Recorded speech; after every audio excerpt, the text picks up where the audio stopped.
La Russie a déplacé la bande de fluctuation du rouble pour le 7e jour aujourd'hui, comme l'effondrement du pétrole brut aggrave la vente massive et augmente la pression sur la monnaie du plus grand exportateur d'énergie dans le monde.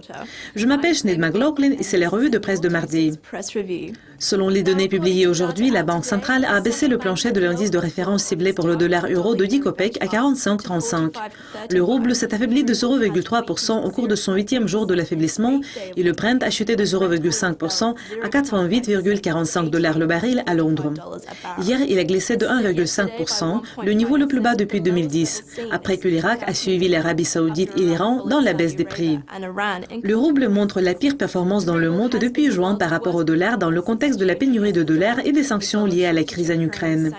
Il y a des préoccupations, comme le Brent glisse de 24% par rapport à son plus haut atteint en juin, et le gouvernement reçoit presque la moitié des recettes budgétaires des industries du pétrole et du gaz.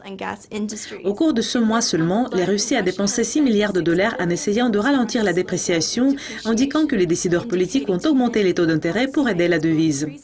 Comme les baisses des actions russes attirent certains chasseurs de bonnes affaires dans le contexte des signes que le conflit avec l'Ukraine s'affaiblit, un directeur à Prosperity Capital Management à Moscou a commenté les situations.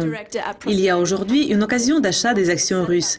Les valorisations sont basses, les risques ont été surévalués, il y a beaucoup d'entreprises avec une bonne croissance de revenus, même si l'économie ne voit pas de croissance. Les contrats à terme sur l'indice RTS labellé en dollars ont reculé de 0,6% à 106,42.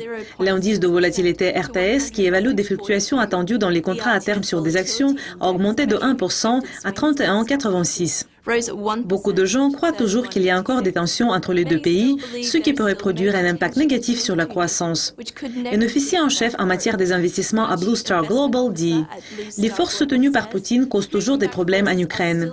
Dans le contexte de la baisse des prix du pétrole qui affaiblit le rouble et le ralentissement de la croissance, la Russie peut rester un investissement peu attrayant malgré une faible valorisation compte tenu du risque géopolitique actuel. » Et c'est tout pour la revue de presse de mardi. Mais Imogen Comrie va vous présenter la prochaine édition demain.